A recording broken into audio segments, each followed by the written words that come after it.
In late February, California Governor Gavin Newsom launched a shiny new memoir, and almost immediately it hit the New York Times list. The presses were pumping out copies to keep up with apparent overwhelming demand. His team proudly bragged that within hours of its release, the book had sold tens of thousands of copies organically, pushing it to #1 on USA Today.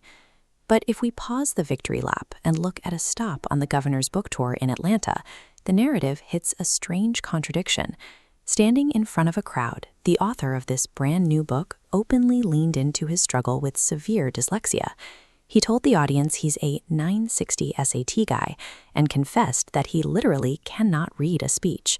So a politician who publicly admits that reading is a terrorizing struggle somehow managed to sit down, crank out a full-length memoir, and organically manifest an overnight literary sensation?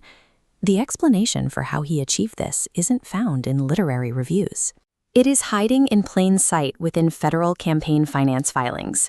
Newsom's Political Action Committee, the Campaign for Democracy, transferred $1,561,875 directly into purchasing his book.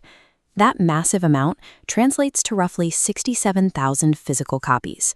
This single bulk buy accounted for about 2/3 of all the print copies sold nationwide. Those sales were not driven by everyday readers clamoring for his life story at local bookstores. The entire momentum was completely manufactured. Donor dollars were systematically funneled into propping up the governor's literary ambitions. The mechanics of the scheme were incredibly straightforward. The campaign sent out massive email blasts offering supporters a simple trade.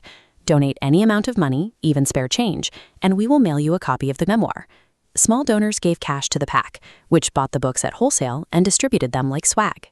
Concentrating these purchases into a tight window tricks publishing metrics, forcing the book up the charts by making one massive transaction look like public demand. The publishing industry actually has a built-in defense mechanism for this. The New York Times places a small dagger symbol next to certain books on their list to flag when a title has been artificially inflated through bulk institutional buys. When a memoir is treated as a transactional fundraising tool, the bestseller label stops being a reflection of a popular book. Instead, it becomes something you simply buy. Ultimately, this manufactured credential gives the governor a shiny talking point for cable news interviews and early 2028 presidential chatter. Yet back in the real world, everyday Californians are watching their grocery bills climb week after week. At the same time, their power rates are climbing, and their city streets are increasingly filled with tent encampments. While families scrape by, a well-funded political machine dropped over $1.5 million of donor cash just to secure a vanity metric for its candidate. Gavin Newsom might openly state he can't read a speech, but he knows exactly how to read a political opportunity.